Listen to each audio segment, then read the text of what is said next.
a bird on a tree. I'm just sitting here. I got time, it's clear to see. From up here, the world seems small. We can sit together. It's so beautiful, you and me. We meant to be in the great outdoors, forever free.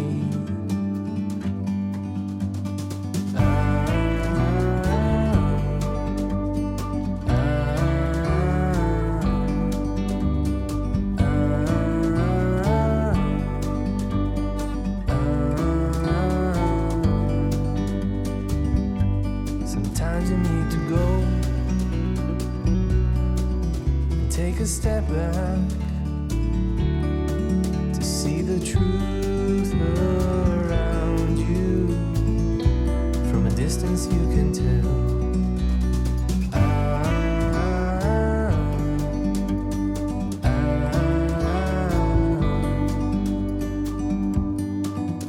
You and me were meant to be in the great outdoors, forever free. You and me meant to be in the great outdoors, forever free.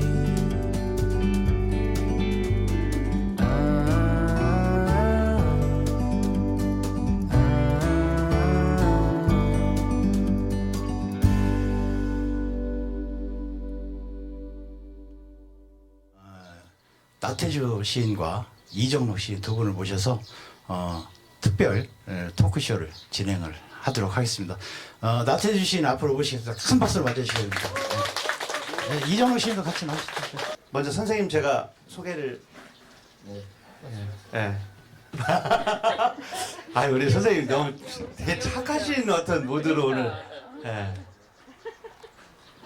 제가 양력 소개하기 전에 그럼 선생님 한 말씀 먼저 인사. 양력부터 제가. 아니 워낙 길어요. A4 용지 한 장입니다. 나태주 선생님은 1945년 이거 얘기하지 말라고 그랬는데요. 1945년 충청남도 서천군 시초면 초연리 111번지 에서 외가에서 출생을 하셨습니다. 공주사범학교, 충남대학교 교육대학원을 졸업하시고 오랜 동안 초등학교에서 공직을 하셨어요. 43년 하시고 장기초등학교에서 장기간의 초등학교 생활을 마치시고 43년을 마치시고 공주문화원장님 계시다가 지금 공주 풀꽃문학관을 운영하고 계십니다. 가장 이제 위대한 기점은 1971년도 꿈에도 바라던 서울신문 신춘문예의 대숲 아래서가 당선이 되어 문단에 화려하게 데뷔를 하게 됩니다. 그 이후에 수도 없이 많은 시집을 현재까지 이제 출간을 하셨고요. 한때 네 글자로 나태주를 이렇게 정의를 내리셨더라고. 알고 계셔요? 참. 나태주를 네 글자로. 혹시 알고 계신 분 있어요? 풀꽃이. 나태워주오. 아니 네 글자. 나태워주오. 잘 모르시는구나. 국민시인. 벌써 금방 그 쉬운 걸 못 맞춰요, 그죠? 국민시인으로 등극을 하셨습니다. 그간 흑의문학상, 박용래문학상, 편은문학상, 정지용문학상, 유심작품상. 유심작품상은 이따 좀 말씀 좀 해주시는 게 좋겠어요. 그 작품 아주 매력적인 작품 있죠. 김삿갓 문학상 등 수많은 상을 수상하셨습니다. 이제 그래도 상은 아직 내가 볼 때는 선생님이 타셔야 할 상이 몇 개 남았어요. 노벨상 그건 뭐 당연한 거고요. 그 외에도 몇 개 남았어요. 저하고 좀 경쟁을 좀 앞으로 해주셨으면 좋겠습니다. 저는 뭐 한 30년은 양보하겠습니다. 이거 상당히 괜찮은 농담이었는데 뭐 전혀 반응이 없으시네요. 우리 저기 시집을 쭉 생략을 하고요. 선생님의 이제 소원 중에 이런 게 있어서 참 재미있었어요. 청소년기의 꿈. 첫째가 시인이 되는 것 이루셨죠. 둘째가 예쁜 여자와 결혼해서 사는 것. 요거는 이루셨는지 잘 모르겠어요. 이루셨습니까? 네, 이따가. 셋째가 공주에 사는 것이었는데 지금 다 이루시고, 그 넷째는 여기다가 안 쓰셨더라고. 이 만해 문예학교 여기 만해 캠프에 오셔서 강의를 하시는 게 꿈이셨는데 그걸 오늘 또 마지막으로 또 이렇게 뒤로 밀었다가 이루셨습니다.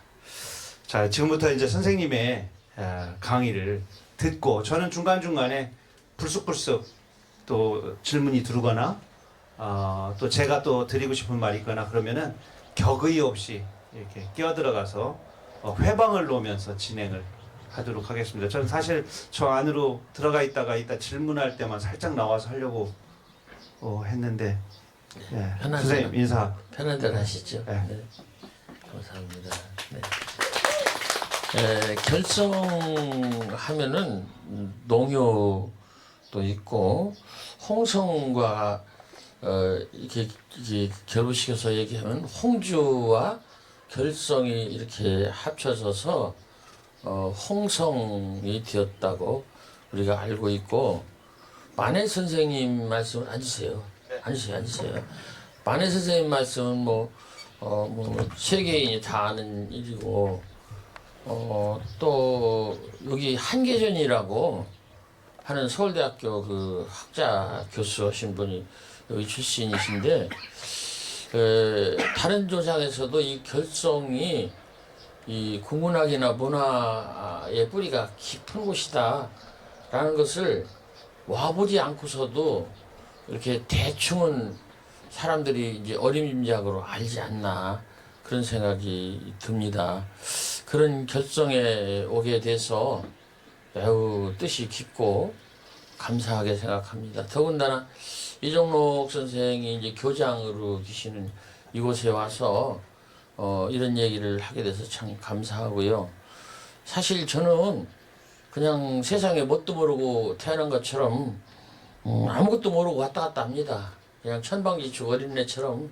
어제는 제가 경주 갔다가 어떤 중학교하고 카페에서 이제 두 번 얘기하고서 이제 아침에 허겁지겁 이제 KTX 타고 여기 달려왔는데,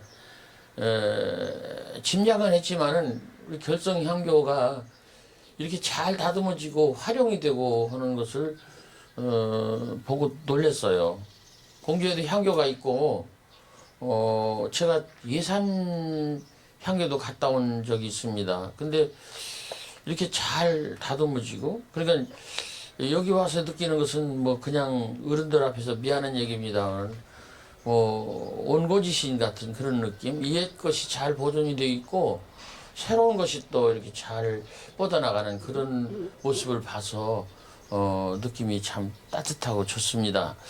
그러니까 이제 옛날 우리 문성왕 공자님을 모시고 이렇게 하는 거는 원고일 것이고, 이종록 선생이라든가 여기 아까 회장님이라든가 이런 분들이 이렇게 하시는 것은 뭐 지신이 아닐까. 그래서 완벽한 어떠한 그 문화의 뿌리를 이어가는 그런 모습을 보고 참 좋다 그런 생각이 들었습니다. 그래서 저는 날마다 이제 새롭게 느끼고 배우고 놀라고 그럽니다만은 오늘 또 여기 와서 새롭게 느끼고 배우고 감사한 생각을 해봅니다.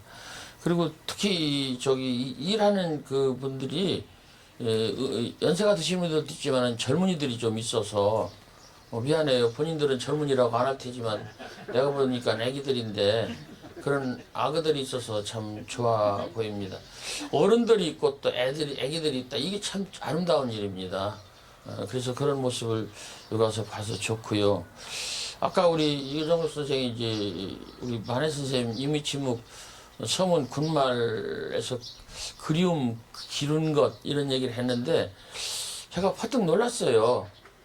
저는 사실 시를 쓰는 그 원천적인 에너지가 첫째는 호기심, 두 번째는 그리움, 세 번째는 사랑 이렇게 저는 스스로 생각하고 그냥 그게 스스로 믿고 있거든요. 근데 이제 제일 큰 거 하나만 되기라고 그러면 그리움이 아닐까. 근데 만해 선생님 얘기를 듣고 나니까 내가 표절한 것 같아 갖고 조금 뜨끔하기는 합니다만은 뭐 하기는 뭐 박목월 같은 분 어제는 내가 경주 가서 박목월 선생 얘기를 하고 왔는데 그 박목월 선생의 시의 근본도 그리움입니다. 그리움. 우리는 그립다. 내게 있었으나 없어진 것, 아예 없는 것, 그런데 그것이 다시 내게 오기를 바라는 것, 그런 마음, 이런 마음이 우리를 사막으로 떠나가게 하고 공부하게 하고 누군가를 만나게 하고 책을 읽게 하고 또 이런 향교에 또 찾아오게 하는 게 아닐까 그런 생각이 들면서 참 오늘 또 내가 뭣도 모르고 왔지만 잘 왔다 그런 생각이 들고 특히 그 아까 회장님 그 만해 선생님 유년 시절 얘기를 듣고 내가 또 조금 놀랐습니다. 그 만해 선생 그게 고은 선생의 만해 평전 한용운 평전에서 아마 읽었을 거예요. 그 만해 선생님께서 동학에 관여를 하셨다고 어딘가에서 제가 읽은 것 같은데 증거가 없다고 저러시잖아요. 그래서 우리가 알고 있는 게 얼마나 우리가 어리버리하게 잘못 알고 있는가. 그렇게 하고 만해 선생의 청소년 시절 얘기 이런 얘기를 해주셔서 정말로 진솔한 그런 얘기를 약간 여기 와서 듣는다 그런 생각이 듭니다. 이 청소년 시기는 다 힘들죠. 근데 문제는 그분이 누구를 만나서 언제 어떻게 터닝 포인트를 잡아서 어떻게 바뀌었는가 그걸 우리한테 알려주시면 더 좋을 것 같아요. 그분은 하늘에서 냈고 뭐 허리 겨드랑 밑에 비늘이 붙어 있었다. 뭐 그걸 그런데 뭐 날아갈 뻔했는데 못 날아가고 그냥 사람으로 살았다. 이렇게 얘기하면요 우리는 이해가 안 가요. 그분은 특별하지요. 특별하지요. 그 미국 사람이 쓴 어떤 성공에 대한 얘기를 해도 그 사람은 우리하고 다르다. 머리 좋고 집안 좋고 그러니까 성공했지. 이렇게 얘기하면 우리는 더 할 말이 없어요. 우리는 집안이 안 좋고 머리가 안 좋으니까. 근데 만해 선생님 얘기를 그렇게 진솔하게 해주시면 우리도 가능성이 있는 거예요. 우리가 다 만해 선생님이 되는 건 아니지만 만해 선생님이 보다 가깝게 느껴지고 보다 아름답게 느껴지고 그래서 이걸 이렇게 말씀해 주시니까 너무너무 좋습니다. 저는 오늘 와서 이정호 선생의 그 분말 첫 말씀 그린 것은 다 임이다라는 그 말씀과 만해 선생님의 그 청소년 시절의 그 질풍노도기 매우 인간적인 그 모습을 이렇게 이야기해 주셔서 우리에게도 가능성이 있다 그런 생각을 하면서 매우 감사하게 생각을 했습니다. 부디 그런 책이 나왔으면 좋겠습니다. 그래서 우리에게 희망을 주고 우리에게 가능성을 좀 던져줬으면 그런 생각이 듭니다. 저는 이제 시 쓰는 사람인데 이제부터 앉을까. 근데 앉으면 내가 대화식으로 나와서 저 질문하실 때 앉을게. 그래 자기는 앉아있어. 괜찮아. 이쁘니까 앉아있어. 그 정록 선생 얘기를 좀 할게요. 이정록 씨는 대학 다닐 때 우리가 만났거든요. 저는 이제 선생할 때 공주에서 만났는데 청남에서 명숙 씨지? 아까 나하고 같이 온 사람이? 이름이 좀 촌스럽다. 얼굴은 안 촌스러운데 명숙이라고 해서 뭐 이런 촌스러운 이름이 있나? 아니길 바라는데 명숙이라고 해서 어쨌든 명숙 씨가 나를 저기서부터 태워다 주셔서 여기까지 왔는데 사실은 명숙 씨한테 내가 점심을 사고 싶었는데 여기서 국수로 떼어버려 갖고 좀 미안하네. 그렇게 먼 길을 이렇게 잘 안전하게 태워다 줬으니 얼마나 고마워요. 어쨌든 명숙 씨하고 얘기를 했는데 그 부디 건방지다고 생각하지 마세요. 제가 이제 나이는 엄청 많지는 않지만 78세인데 뭐 어쩌다 이렇게 많이 먹었는지 모르겠는데 여러분들도 기다려보세요. 때가 되면 그게 될 테니까 너무 조바심하시지 말고 그냥 계시면 정국 씨도 78세 될 때가 있을 거예요. 그런데 조금 이렇게 올해 이제 이 판에 이제 머물다 보니까 이 충남에서 이런 얘기 딴 데 가서는 좀 곤란한데 그래도 하지 뭐. 안에서 새는 바가지 뭐 나가서도 샌다고 그냥 계속 셀 겁니다. 충남에서 이제 제 아래로 저보다도 이제 위에 이제 선대 만해 선생이나 박용래 선생이나 신동엽 선생이나 이런 우르창창한 그런 시인들이 계시지만은 제 아래로 이제 시인들을 보면 이종록 씨, 홍성의 이종록 씨, 또 부여의 이재무, 그 성질 더러운 이재무, 시는 잘 쓰는데 성질이 아주 더러워가지고 그 욕쟁이 이재무, 그리고 이제 청양의 그 공강규, 이런 세 사람 정도는 우리가 이제 살면서 챙겨주면서 나가야 되지 않을까 그런 생각이 듭니다. 그런 이종록 씨인데 이종록 씨는 꿈이 많았어요. 한문교육과를 1회지요. 백운철 씨 제자시죠. 2회시구나. 근데 백운철 씨가 돌아가셨어. 나하고 동갑인데 벌써 돌아가셨어. 아, 좋은 사람인데, 고창 사람인데, 어쨌든 한문교육과를 나와서 이제 시를 쓴다고 그러는데 약간 뜬금없었어요. 한문교육과 나왔으면 그냥 공자왈 맹자왈 그건 아시지. 왜 시를 쓴다. 근데 지나고 보니까 이종록 씨가 이 한문 공부를 아주 유용하게 잘 써먹고 있더라고요. 한문이라고 하는 그 아주 뿌리가 깊은 그 동양 정신이 담긴 그 문자를 가지고 아주 뿌리 깊게 그 저 밑에서부터 세물을 길어 올리고, 그리고 이제 명숙 씨는 종록 씨 시세계가 넓다고 그러는데 넓은 것보다도 좀 특별해요. 이게 튀는데 이 메뚜기가 엉뚱한 데로 튀는 거예요. 그냥 뻔하게 튀는 게 아니라 엉뚱하게 튀는 거예요. 그래서 상상력이 기발하고 그래서 참 좋다 그런 생각이 듭니다. 이제 명작 중에 명작이 이제 의자라는 시인데, 사실은 시인이요 그 살면서 그 하나의 단어를 갖기가 어렵습니다. 저보고 풀꽃시인이라고 누가 이야기를 하셨는데 약간 저는 좀 기분이 좀 나쁘네. 왜냐면 풀꽃이라는 게 아주 째째해가지고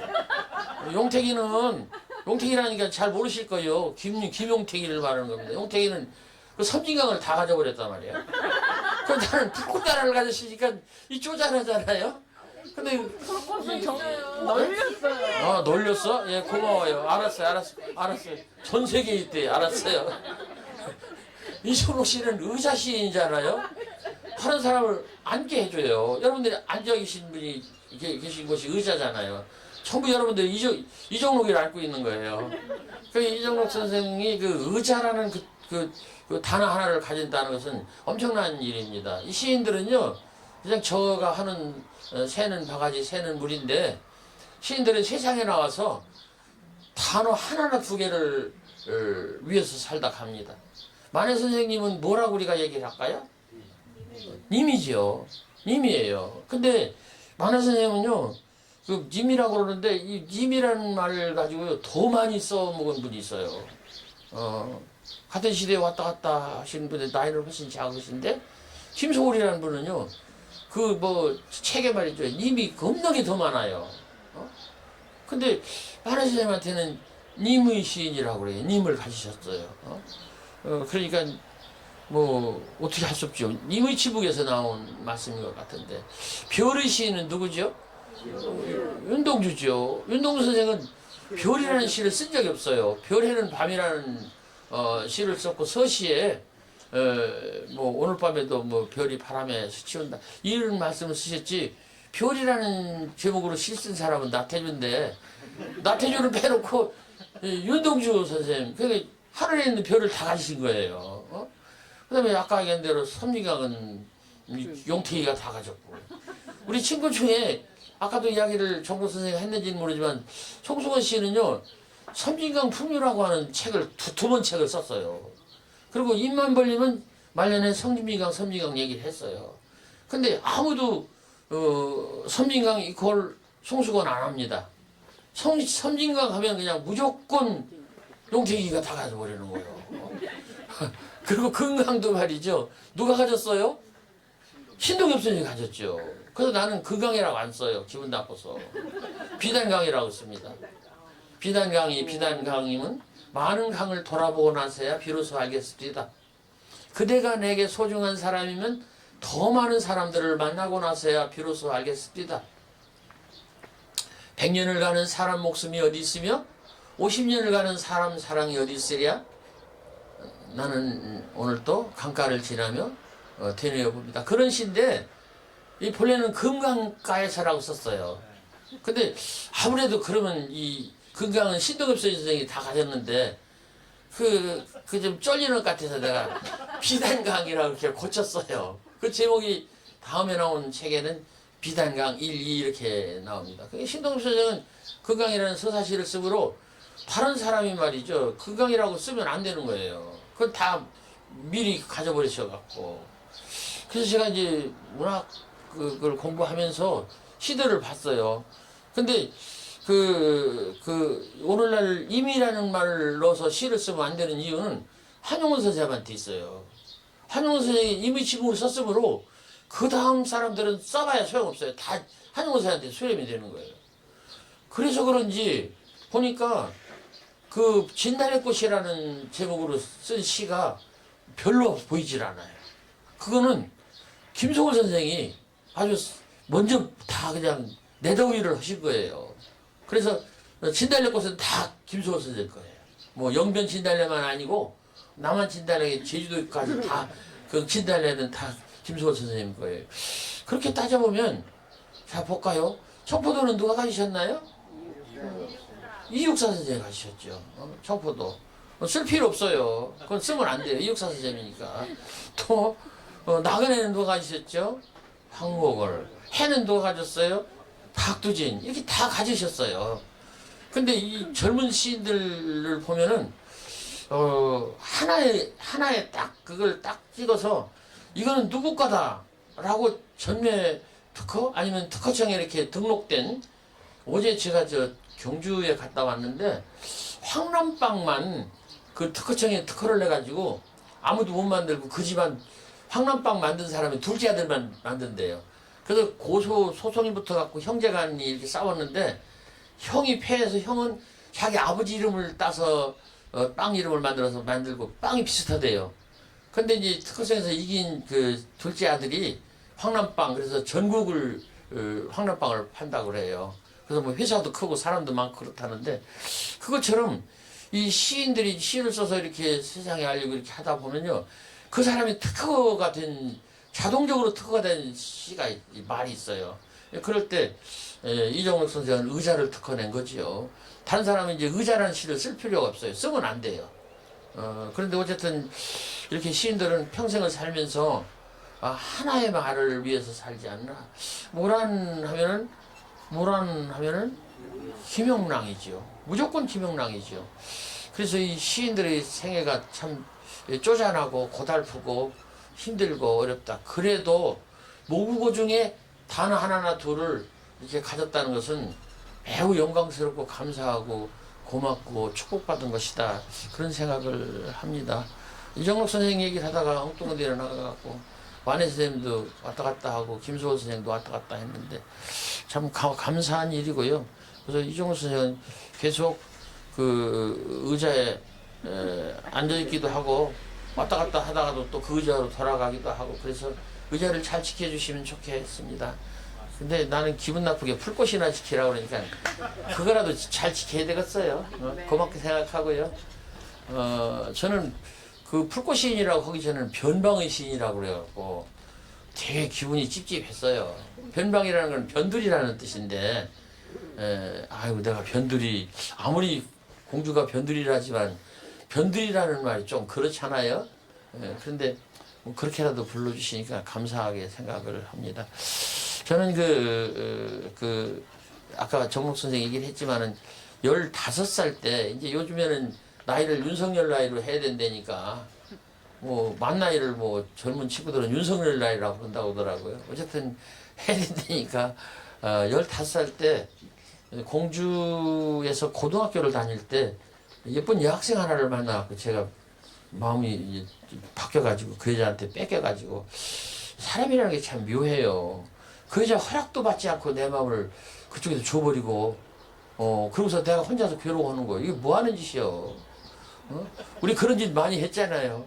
저쪽에서 달라고 했나? 달라고 하지도 않았는데 다 맡겨버리고서 그거 못 받아내서 그냥 막 해걸복걸하고 밤에 잠 안 자고 울고 불고 벽에다 주먹질하고 저 그거 수없이 많이 한 상습범이거든요. 요즘은 잘 안 해요. 요즘은 그냥 그런 일을 하고 말아요. 이쁘다 하고 말지요. 말는데 그전에는 안 그랬어요.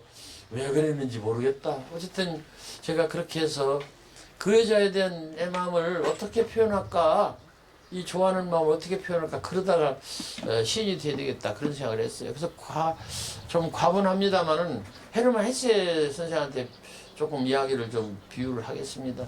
헤르만 헤세 선생은 14살 때 그것도 한번 만나일 거예요. 나는 시인이 아닌 사람은 아무것도 되지 않겠다. 이게 헤르만 헤세 선생의 14살 때 결심이랍니다. 아주 대단한 결심이죠. 근데 아까 회장님이 말씀하신 것처럼 헤르만 헤세는 저기 정상적인 학교 교육을 못 받았어요. 학교 가면 튀어나오고 쫓겨나오고 자기가 튀어나오고 아주 막 그냥 왔다 갔다 살았어요. 직장도 제대로 한 적이 없어요. 다만 서점에서 이 책 이렇게 고서 이렇게 보는 것을 이렇게 직분을 맡아서 그때 이제 책을 많이 읽고 시를 잘 써야 되겠다. 그렇게 해서 거기서 자기 습작도 하고 그래서 자기 길을 찾았다 그러는데 세계에서 독자가 가장 많은 그 작가로 얘기한다면 헤르만 헤세일 거예요. 근데 그분도 왔다 갔다 했어요. 해틀버틀 했고 아까 회장님 말씀하신 대로 우리 만해 선생님 얘기처럼 매우 인간적인 그런 젊은 시절을 보냈던 사람이거든요. 결혼도 나이가 많은 여자하고 결혼했어요. 해서 아내가 죽은 게 아니라 이혼했을 거예요. 이혼하고 자기가 또 아들도 죽었나? 그리고 정신병 비슷한 것이 걸렸고 그리고 또 이제 젊은 여자하고 다시 재혼했고 이렇게 지난한 흡집 많은 그런 인생을 살았는데 세계에서 가장 독자가 많은 그런 시인이 소설가가 됐잖아요. 노벨상을 탔다는 게 문제가 아니라 그랬는데 저는 그 헤르만 헤세 선생의 이야기 중에서 나는 14살 때 시인이 아닌 사람은 아무것도 되지 않겠다. 그것이 너무너무 좋았어요. 그래서 15살 때 나도 시인이 되고 싶다. 그런 생각을 했고요.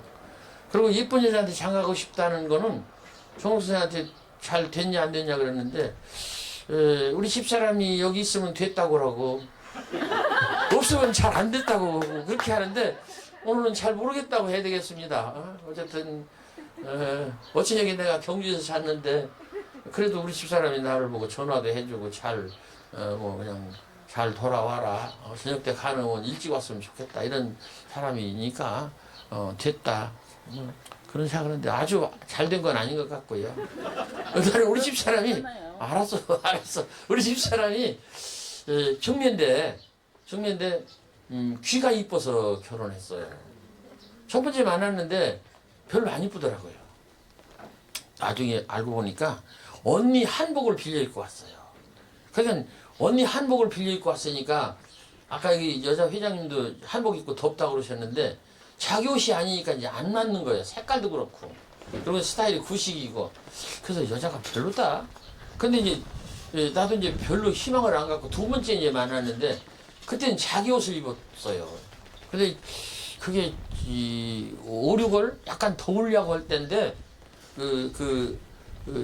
시술로 그냥 까만 옷인데 속에 살이 보일락말락한 옷을 입었어요.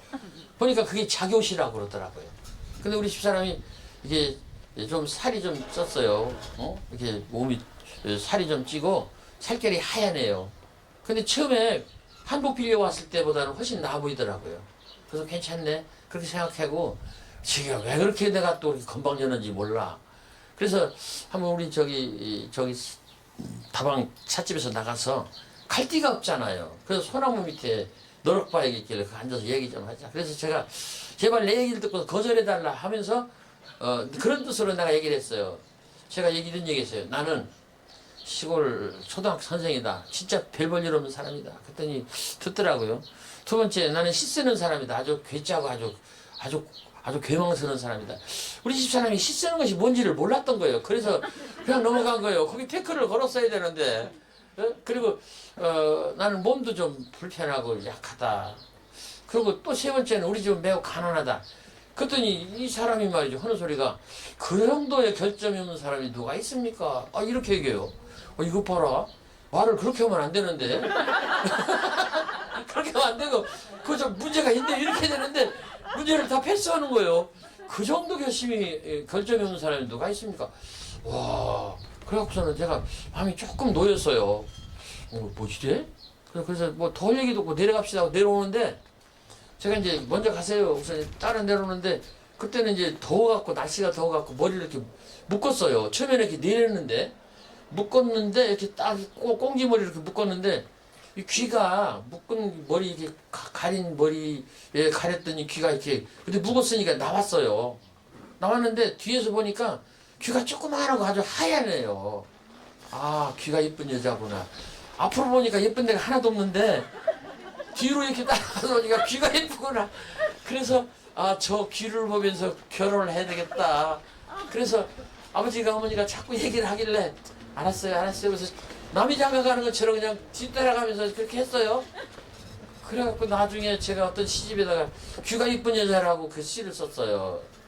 그런 귀를 바라보면서 나는 늙은 남자가 됐다 이렇게 썼더니 우리 집사람이 그걸 읽고서 이따 이걸 시를 써느냐고 말이죠.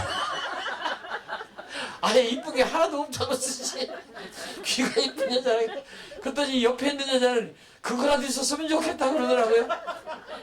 그래서 그냥 무마 됐습니다. 무마 돼서 그냥 안 쫓겨나고 사는데 아이고 엎어지고 차쳐지고 그래서 저도 올해가 딱 50주년이에요. 아이고 징그러워. 어떻게 그렇게 살았어요? 엎어지고 차쳐지고 쉽게 싸우고 또 쉽게 하야하고 울고 불고 달래고 그러다가 이렇게 늙은 사람이 되어버렸습니다. 그래서 제가 두 번째 결혼하고 싶은 거 예쁜 여자인데 세 번째 이제 공주에 살고 싶은 건 이거는요. 제가 서촌 사람이잖아요. 서촌 사람인데 공주에서 보니까 대강 이제 15살 때 이제 처음에 가보면 그 천인상이라고 그럴까 이게 이제 그 강하게 들어옵니다. 그래서 그 천인상에 공주가 좋게 보였어요. 하늘도 더 맑게 보이고 산과 들이 더 좋게 보이고 그리고 사람들도 좀 온유하게 보고 그래서 내가 자라서 어른이 되면 공주 와서 살겠다 그런 소원을 제가 세웠습니다. 그리고 뭐 이 공자적이신데 예수님에게서 미안합니다만은 그 성경에 보면 창세기에 아브라함한테 야훼가 내 아비의 집을 떠나라 그런 구절이 있어요. 근데 이런 게 있죠. 일단 아비의 집을 떠난 사람들이 훨씬 좋습니다. 그러니까 명숙 씨는 형제들이 다 천안에 살아서 골치 아팠다고 했잖아요. 일단 형제들이 좀 흩어져야 돼. 그래야 그립고 되찾고 싶고 그러는데 가깝게 살면 그렇지 않아요? 제가 이제 서천을 떠나서 선생을 하다가 공주로 올 계기는요. 가정방문 갔다가 제가 그런 계기를 삼았어요. 이 시골 사람들이 홍성분들은 안 그럴 거야. 서천 사람들은 좀 이상한 데가 있어요. 제가 학교 선생이잖아요. 그래서 아이네 집을 갔잖아요. 그래서 아이의 아버지를 만났잖아요. 그러니까 그 아버지가 늦둥이를 낳을 수가 있어요. 저는 같이 19살에 낳습니다. 그러니까 늦게 낳은 애는 그 집 아이의 나이가 많은 분의 아이가 제 담임일 수도 있어요. 제가 6학년 담임을 했는데 묻더라고요. 선생은 처음에는 이제 경어를 쓰죠. 선생님은 어디 사시죠? 그랬더니 여기 이 기산면 여기가 제 고향입니다. 아 그래요? 그러면 이제 한 발이 이제 말이 딱 꺾이는 거예요. 선생님은 이러다가 그래요? 이렇게 이제 다가오는 거예요. 기산면 어디요? 또 이제 약간 좀 가까워지는 거예요. 그래서 막동리인데요. 막동리? 그 어디요? 집 넘은데. 집 넘어 그 나성복 씨를 내가 잘 아는데 우리 아버지입니다. 이러면 이제 이게 내가 완전히 이제 기가 죽어버려. 그러면 나성복 씨? 친구인데? 아, 그러면서 그 사람이 하는 소리가 이제부터 자네라고 하겠네.